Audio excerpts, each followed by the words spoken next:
When a U.S. general publicly declared that Mexico was a haven for Russian spies, Mexico's president at the time dismissed it outright. We don't have information on this, President Andrés Manuel López Obrador told reporters the next day in March 2022.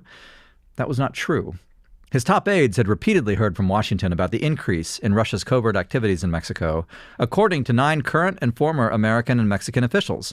In fact, Mr. López Obrador had been told about the problem directly, said 3 of the U.S. officials briefed on the discussions. The CIA had even compiled a list of more than 24 Russian spies posing as diplomats, but Mexican officials refused to kick them out of the country, 5 of the officials said. As U.S. officials pressed Mexico to act on spies, they also struggled to secure cooperation on the world stage, despite the country being a major ally on security and trade. Mexico initially voted at the United Nations to condemn Russia's invasion of Ukraine, but it had not sent aid to Ukraine or imposed sanctions on Russia. And as the United States tried to isolate Russia, Mexican lawmakers formed a Mexico-Russia Friendship Committee, and its president defended a Russian military unit taking part in a Mexican parade. This is the Independence Day parade in the Zocalo in 2023. Mexico's tolerance of Russia, American officials say, may reflect the politics of its governing party, Morena, which dominates the federal government. The party includes a wide range of politicians, but at its core are many ardent leftists who are deeply suspicious of the United States over its history of invasions, coups, and influence campaigns in Latin America. Morena officials did not respond to a request for comment. And that is from the New York Times today in a story entitled, "The U.S. Gave Mexico a List of Russian Spies and Mexico Let Them Stay," from Maria Abi Habib on December 8th, 2025. I'm Joshua Treviño, and this is The Hard Country.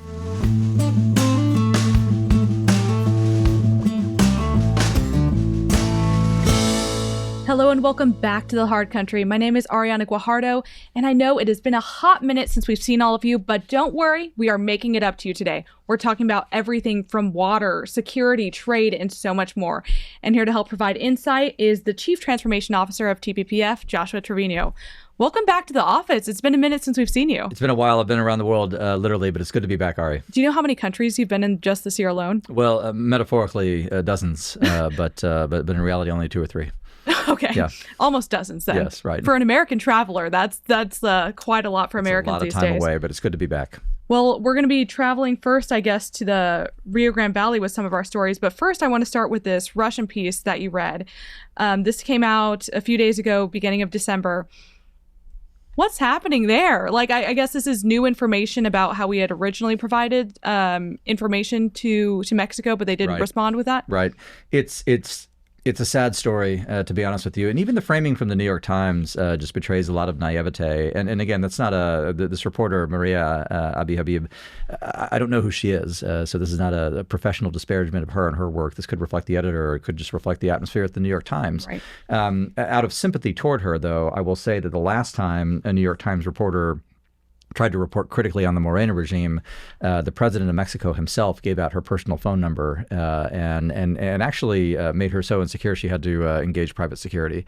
So it is not risk-free to report on these connections. But what we see in this story is something that's been an open secret for those of us who've worked in Mexico and Mexican politics and Mexican civics for years, which is that the Russians and the Chinese and other extra-hemispheric actors have a tremendous presence in Mexico. And it's not because the Russians love the Mexican weather or the beaches or the tourist sites. It's because of the proximity to the United States. It's a great place to have a huge world-class espionage and signals intelligence gathering operation right next to the U.S. You can get people into the United States through what has hitherto been an insecure border. And they're all there. And what you see here, I mean, it's almost pathetic in a classic sense. It's pathetic in the sense that the New York Times describes Mexico as, perplexingly a major ally, which it's not. The Mexican state is not an ally on anything at all, except they really enjoy trading with us. But then the other pathetic part is that the Americans, what do we do? It's the same thing that we do when we find major corruption. It's the same thing we do when we find cartel ties. It's the same thing that we do when we find anything going wrong with the Mexican state and Mexican governance, is that we go to the people in charge of this corrupt state, of this tottering edifice that supposedly governs Mexico, and we ask them to do better. And then there's no consequences when they fail to comply. I mean, this is a theme I know we're going to come back to in the show, but there have to be consequences. If there's not consequences, then nothing changes. And what we have to understand up front I promise I will not go into a monologue on this because I can see. But what you're saying so far is if nothing changes, nothing changes. Nothing changes. Right. But the fact that nothing has changed in this particular case, the fact that we went and we said, hey, there's a nest of Russian spies in Mexico City, and that they did nothing, it's not an oversight. It's not an accident. It's reflective of a fundamental quality of the Mexican state and Mexican regime itself. They exist. This is a phrase I've used over and over in synthesis with these other actors, and this is one example of it. And why we tolerate it, I think, is a mystery for the ages. And in this example specifically, it had to do with or during the AMLO administration. Is that correct? Mm-hmm, that's right. So I think what we're going to be talking about today is parsing out how much of that continues under this administration, what changes maybe we've seen, and what that might signal for the future. Well, for the Russian spies, I can tell you they're still there. Well, I guess that that relationship part hasn't of it. changed. Yeah. No. But go ahead, please. But I think that there's still other types of, well, that's one element of it, but we're also talking about other issues, starting with the water one, which I get a little bit passionate about because I'm from the Rio Grande Valley area, which has huge citrus industry, but a lot of people don't know this also provides a lot of the winter vegetables to Texas for that second half of the year. That's right. So having access to water is a pretty important thing. But there is a 1944 water treaty where the U.S. is holding up our end of the deal. Mm-hmm. Mexico does not seem to be holding up theirs. So what's happened recently with that? Why is this in the news again? Well, so the president tweeted about this. What do we say? Do we say truthed? He truth socialed about this. Yeah. So let me read. I can't possibly give a dramatic reading of a Donald Trump.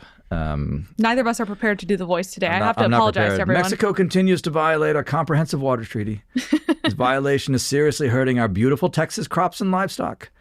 I'll read it in a normal voice from here. Yes, thank you. Mexico still owes the U.S. over 800,000 acre-feet of water. This is from the president for failing to comply with our treaty over the past 5 years. The U.S. needs Mexico to release 200,000 acre-feet of water before December 31st, and the rest must come soon after. As of now, Mexico is not responding, and it's very unfair to our U.S. farmers who deserve this much-needed water. That's why I've authorized documentation to impose a 5% tariff on Mexico if this water isn't released immediately.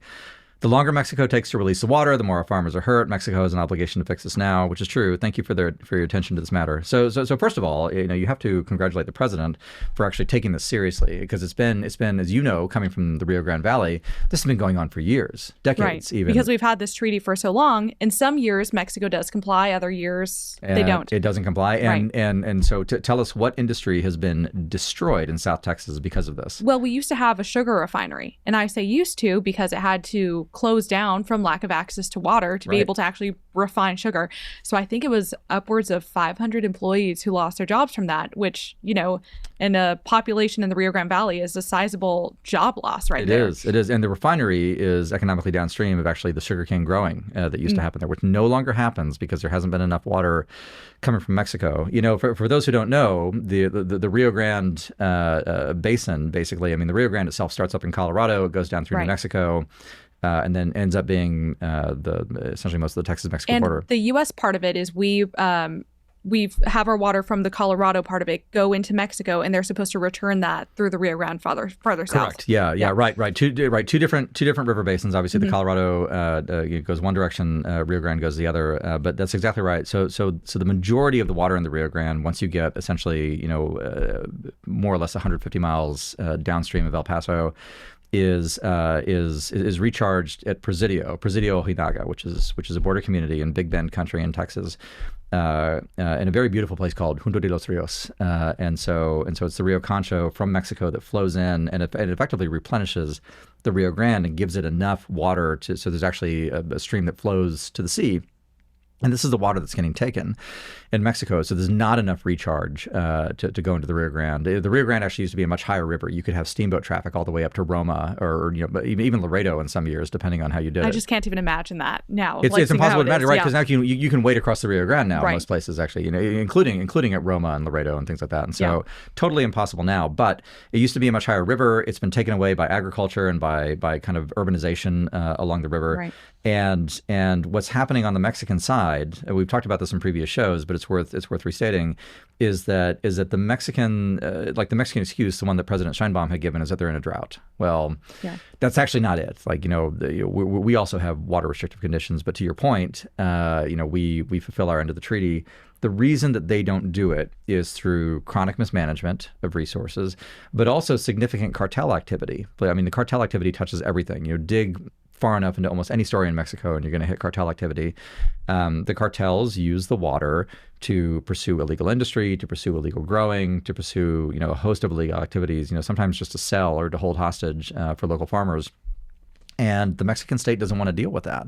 They want to take it on. They'd much rather cheat the Americans. And so, unfortunately, we're getting to a point, I think the president is going in the right direction here. We're getting to a point where there need to be more severe consequences from the Americans than from the cartels and corrupt officials and the mismanagement on the Mexican side. But until that happens, until that balance of incentive changes, to your earlier point, if we do what we've been doing, we'll get what we always get.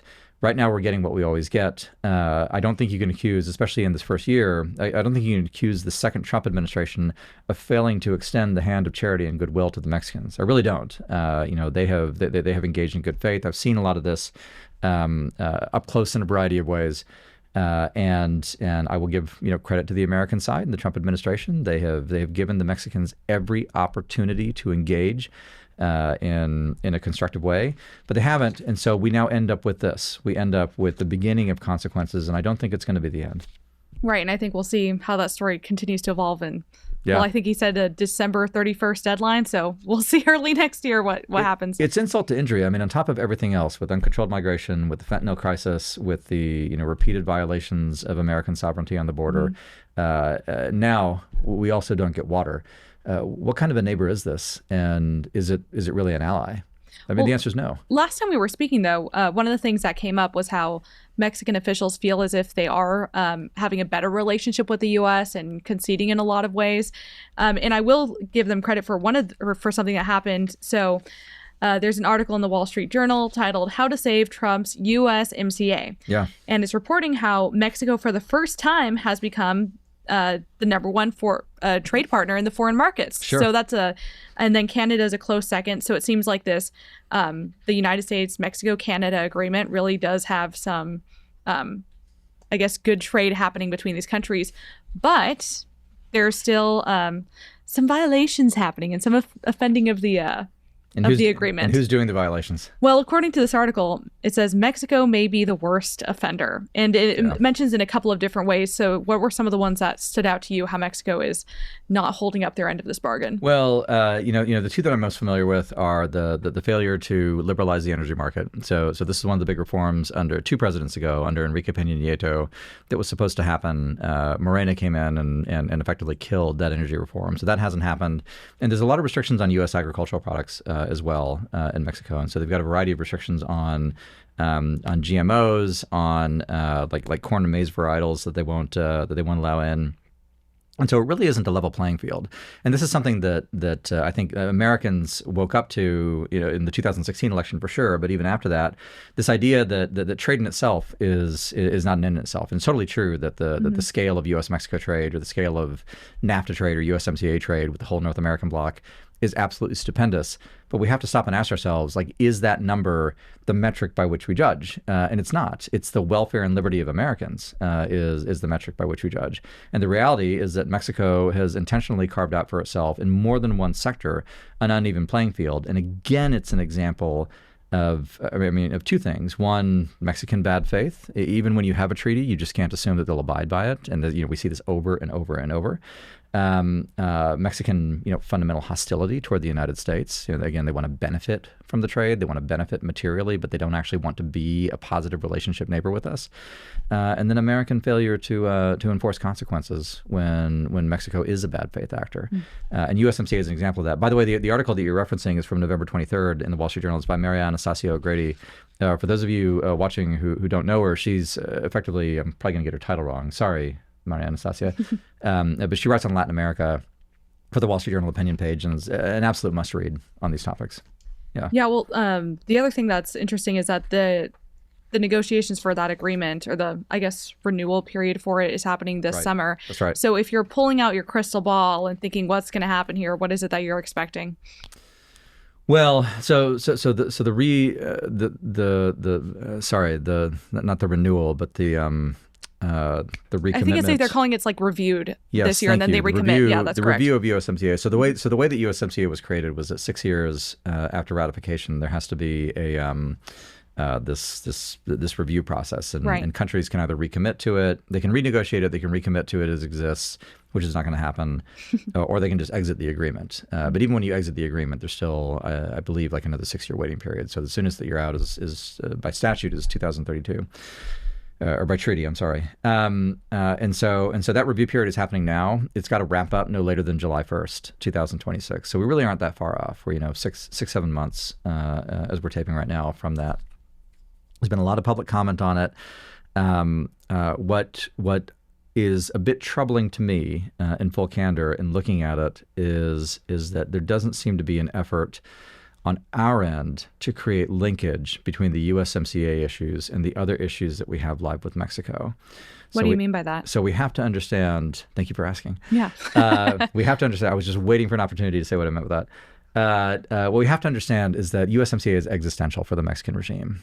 They preside over a zero growth economy, seriously. They're dependent on remittances and American trade. And without those two things, that economy is going to collapse, and political disorder will descend upon Mexico. Nothing good happens when that happens. Now, I don't wish political disorder upon Mexico. Quite the opposite. I want them to be prosperous and free. But they're neither right now. Right now, they are under a leftist regime that is suppressing civil society, that is delivering no growth. They literally hovering around 0% year over year, and then they're desperate to get USMCA reapproved, because without it, the lifeline is cut. So we have all the leverage on the American side. This is our opportunity to force changes if we wish, or at least to demand them from the Mexican regime. And the things that we should be demanding are: cut your cartel ties with the state, deliver up narco politicians, of which we know who they are at very, very high levels. And they probably include a certain former president of Mexico. Deliver them up, re-implement civil society in Mexico so we don't have to worry about a leftist autocracy. Maybe we should ask them to stop sending commodities to both the Cuban and Venezuelan dictatorships. That's another thing that they do. So you can generate your wish list from that. And we might get some of those things. I mean, it'd be playing hardball for once, which would be good for us. But the mystery is that, presented with a moment of maximum leverage versus Mexico, our most important and our most difficult neighbor, we're not using that leverage. We've got to use it. There's still time. It's only December 2025, but we will have missed a tremendous opportunity if, come July 1st, 2026, we have not leveraged the USMCA renegotiation to get what we need, not what we want, but what we need out of the relationship with the Mexican So it sounds like state. optimal timing with the optimal negotiation. Timing. Yeah. But one of the things that you mentioned is delivering up these politicians involved in the cartel. Yeah, that's right. Now, I think that someone might say that, well, this year there's been a lot of captured drug lords who they have delivered to the United States. Sure. And like ones who have, which is really interesting, reading this article that was also Wall Street Journal called "Welcome to America. Captured drug lords choose to snitch or suffer." Yes. And it was really interesting finding out about how from prison they were able to, for so long in prison in Mexico, be able to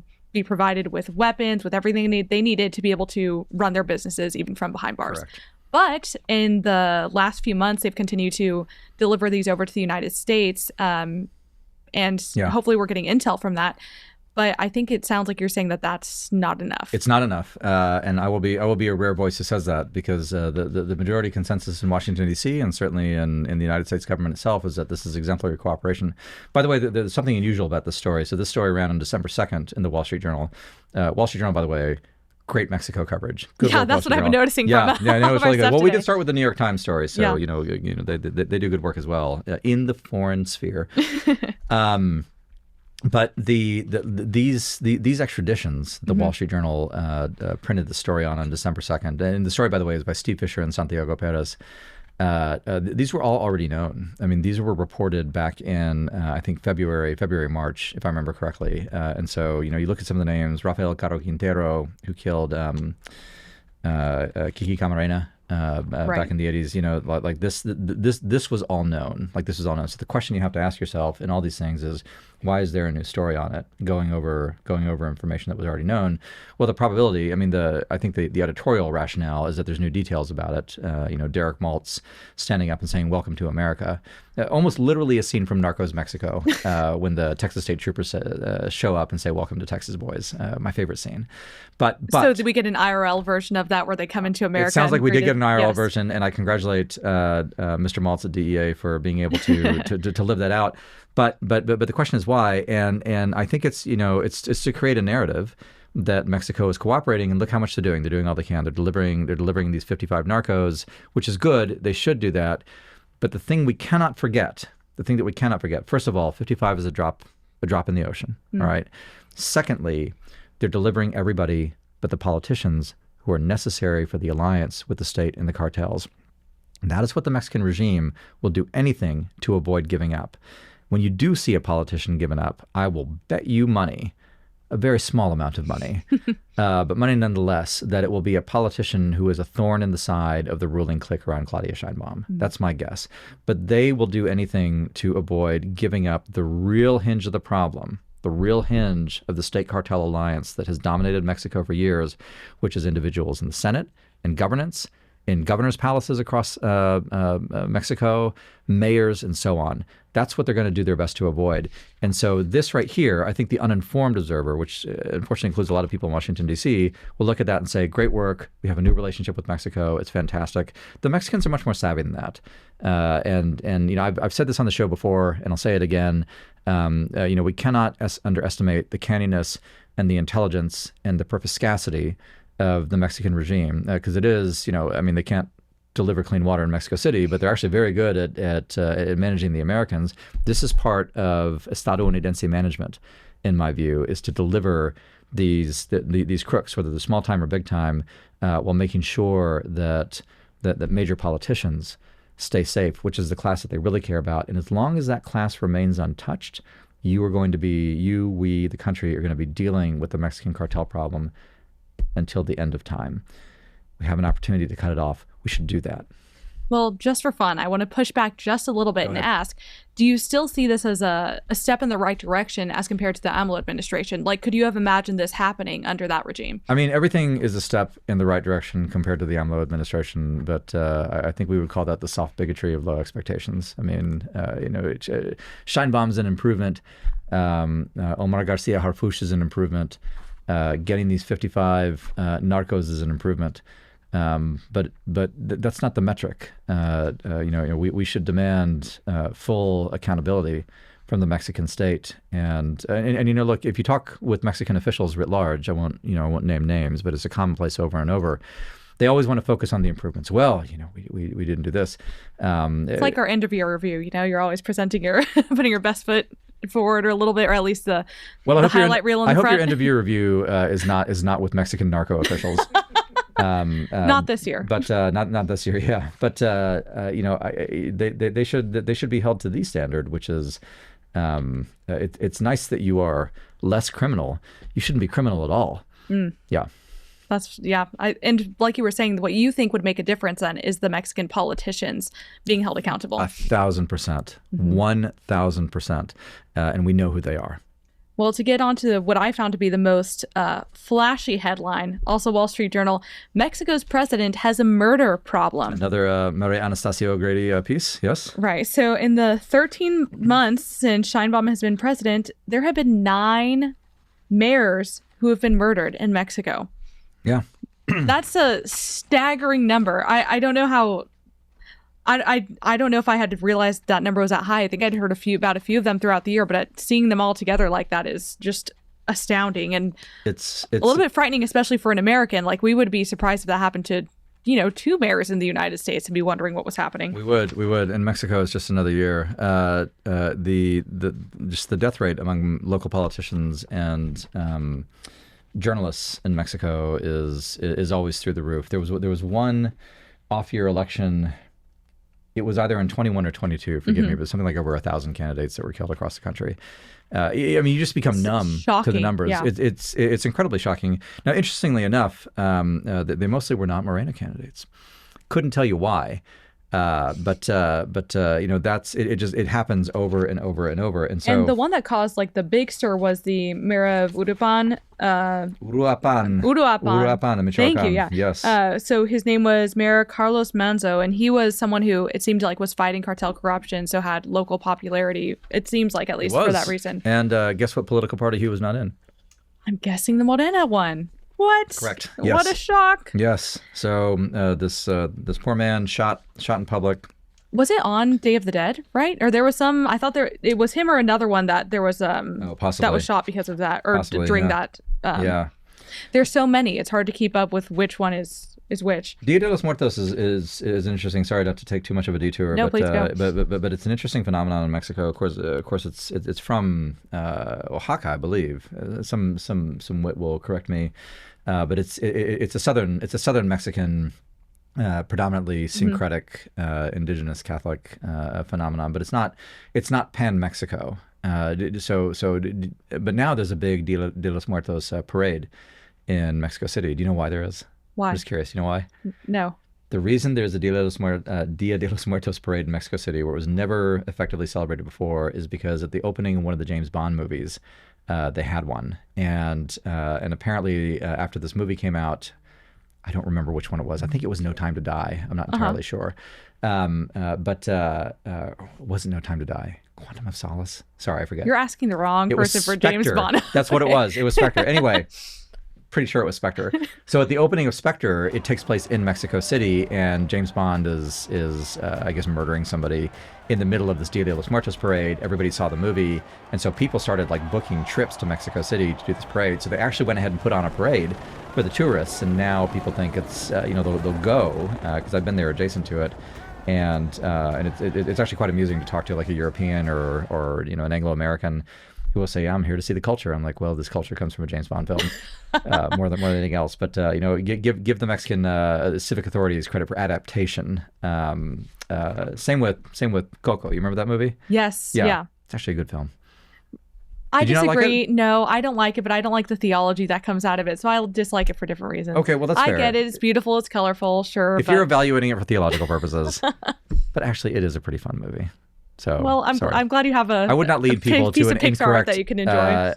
Opinion on the afterlife from it. But anyway, so what were we talking about? Michoacan. So back to mayors being murdered in Mexico, Josh. In Michoacan. Yes. How is Sheinbaum responding to this? You have 9 Mexican mayors, so in your country, who are killed throughout this year. Yes.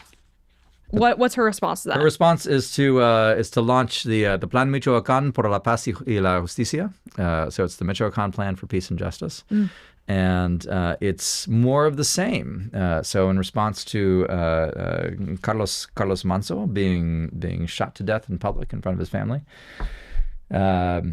she's going to send a few police and some social workers to address root causes and find out what makes the violence happen. But Josh, she says that it has more than 100 actions inside of this plan. There's more of 100 actions. Just to provide some color on Michoacan. Michoacan is a major, again, it's in the south. It's relatively low income, and it's a major agricultural production state. So there's a lot of limes, a lot of avocados and things grown in Michoacan. So there's actually. I think in Michoacan and Guerrero, I believe there's actually USDA inspectors who were there. So there's U.S. And so there have been issues with the cartels, like the fact that there's U.S. government personnel in these places. But we had a conversation. I'll be a little bit circumspect on this. We had a conversation many months ago about the security situation in Michoacan. This is while I was in Mexico, and apparently, there's differential zones of control, obviously, for different cartels. The army itself is a cartel, Sudan is a cartel, so they'll participate in it, and because of that participation, there's kind of this military expertise that flows into the contested security space. It sounds like a very anodyne description of it is, but the reason that I bring that up is because I'm told, I have not verified this personally, so again, but if you're viewing this, go to Michoacan and tell me what you find if you're alive at the end of it. But I'm told that on the border between Michoacan and Guerrero, I believe, there's actually minefields. That there are places where the two rivals, it's Nueva Generación, it's Sedena, and there's a variety of other actors. But they have military engineering expertise, and so they've laid mine belts, they've got concertina wire, and so it's like a First World War battlefield there. Not that there's artillery and aircraft, that's not what I'm getting at, but there's real fortifications, there's a real desire for territory, and that's classically state activity. It's classically terroristic in the political sense. And this plan that Claudia Sheinbaum, Plan Michoacán por la Paz y la Justicia, in the wake of Carlos Manso's murder, that she's announced will do nothing. It will achieve nothing. It will be the same as before. But if we assert that the purpose of a system is what it does, what it's doing is that purpose, and nothing is exactly what she wants to achieve. Well, just to add on to that a little bit, one of the things that she said was, quote, "Peace is not imposed with force." And she spoke about how she didn't want to make this a highly militarized thing that seemed like the war against cartels, as she put it, against that President Felipe Calderon had initiated. So she's already saying that she's not willing to put, I guess, pedal to the metal on this and actually do anything. It's just the kind of ideological absurdity that you would expect from somebody who cut their teeth in political activism at UC Berkeley, which President Sheinbaum actually did. Look, Morena talks a big game about not militarizing everything, but the reality is that they have empowered the military in Mexico more than any regime, arguably, since the Mexican Revolution itself. The military is in charge of airports, ports, major sections of the economy. There's an airline that's firing up, Mexicana, that's probably going to be under Army control. You can go on and on and on. And the Guardia Nacional, which is supposed to be the de facto successor to like the Federales and kind of a civilian gendarme, for lack of a better term, in Mexico, the people who put that under military control was Morena. It was Morena, it was AMLO, it was Claudia Sheinbaum. And so they're perfectly fine with militarization. What she's trying to do is duck responsibility for taking these people on, which she could if she chose to, but she chooses not to, and there's a reason she chooses not to. And that's a question that not just Mexicans, but Americans should ask themselves. And something else I think people should just be aware of is how much money they're wanting to invest in this. I think it's 3-point-something billion going to this. US 3.1 billion strategy. Yeah, but announcing a commitment of funds and actually doing it is... Oh, is that different there? Two different things. Okay. Well, I guess it's different here too. Yeah. Fair. Yeah. But it's interesting, even the things that go a little bit off what it seems should be the topic of this, like parts of it, the plan include like investment in culture and support of women and enhanced support for young people. It's like what's listed on as part of that. Investment in culture. I wonder what that'll really deter a narco. Yeah. Right. But anyway, so it's an interesting way to address a dangerous situation for people who are living there. Yes, it will achieve nothing, and there will be more murders to come. Well, last thing I want to ask you about is a little bit outside of the Mexico realm, but I think it might be related. What's happening with Venezuela right now? Like where? Do we have another 45 minutes? You got a solid 10. Okay, all right, solid 10. Venezuela, it's an interesting case. It seems clear that the United States is headed for a confrontation with Venezuela. We did a war game. We haven't published anything on it here at TPPF, but we did a war game at TPPF back at the opening of September, if I remember correctly, on sort of the strategic situation with the Mexican regime, actions to curb it, and there's a variety of things you can do. I mean, sort of the maximal effort is like full-on invasion, occupation, which I just want to be clear is a bad idea. I don't favor it. It's not good. But we from an analytic perspective, we considered this range of options. Right. And one thing that was interesting that came up that gave me a lot of cause for thought was understanding the psychology of the Morena regime, and not just Claudia Sheinbaum, but kind of the ideological core. I mean, there's various factions within Morena. You've got the people who are corrupt. You've got the people who are the indigenistas, essentially. You have the kind of the Marxist ideologues, and then you have sort of the opportunists. And so those four factions intersect and interact with each other in different ways. But two of the factions, the ideologues and the indigenistas in particular, definitely think of themselves as part of this larger sort of like pan-Latin American left. I was going to use the word family, but it's probably not right. Like this cohort of individuals. And so it includes Gustavo Petro in Colombia. It includes the Venezuelans. It includes the Cubans. It includes the Ortega dynasty, I guess, at this point in Nicaragua. And so you can sort of go on. I used to include Correa back in Ecuador's past. And so Mexico understands itself, the Mexican regime, I should say, understands itself as being within this constellation, and it's actually very important to them. It's why they actually will sustain the Cuban regime, sending it oil. It's why they'll send aid and help, moral and material, to the Venezuelan regime. I think we might have talked in a previous show about when Maria Corina Machado earned the Nobel Peace Prize for her very courageous resistance. Yes, remember this? Yes, yep. And do you remember what Claudia Sheinbaum said when asked to comment on that? No, I don't. What was it? She said no comment. Oh, she has no comment. No wonder. She's not going to congratulate him because she doesn't believe in freedom for Venezuela or anybody else. I mean, it's just not a core value that she has because she is a Berkeley leftist. And so in that context, the reason I share this is that if you had taken, and I don't know that this is what the White House has done, by the way. So all of this is in the vein of a hypothetical. But in that hypothetical, if the White House has decided that the prudential costs of taking on Mexico directly are too large, maybe one thing you do is you circumscribe it both politically and psychologically by starting to change the terrain, the political terrain, the regional terrain on which it operates.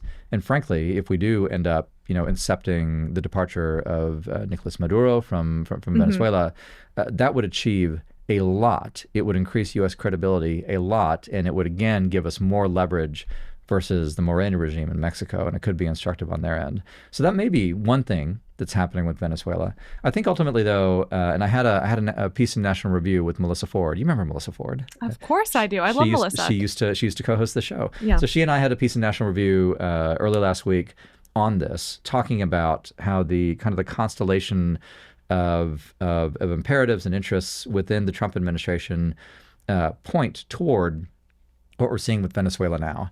If you're against mass migration and you regard that as your number one issue, Venezuela is the number one offender. If you're against trafficking, Venezuela is a major trafficker. If you're against extra-hemispheric presence, whether it's Russians or Chinese or anything else, as set forth in the national security strategy that the White House just released, which I urge everybody to read, then Venezuela is at the top tier of that. And so you have priority after priority after priority, which maybe Venezuela is not necessarily the top one in all these, but the intersection of it makes it the most prudential place to act and to start to affect change in the region, which is explicitly a priority of this administration now, again, as set forth in the national security strategy in the Western Hemisphere section. And I suspect a lot of that is what's driving a lot of the Venezuela policy now, and it is going to have an effect on the Mexican regime and its relationship to us, as well it should. Wow. Yeah. And all of that effects, like you said, comes back to how everyday Americans live their lives. How everyday Americans, that's right. And that's why everyday Americans should care about this, because the problems and the reason we do a show on Mexico and the reason we talk about the Western Hemisphere in general is because everything's interconnected. Obviously, it's quite difficult though to make a case that what happens in Helmand Province directly affects the Ohio River Valley or even the Rio Grande Valley. But it's very easy to make that case for Mexico and the Western Hemisphere, and it's easy because it's direct, it's visible, and it's felt in ordinary Americans' lives. And we cannot forget that the Trump administration was elected to respond to that sense of felt priorities. Right. Well, if let's say there's someone who is loving the content that we put out, they like hearing about Mexico, but they want a little bit more insight to the whole region to see how it's all interplaying, where is somewhere that people can go to learn more? It's kind of you to ask.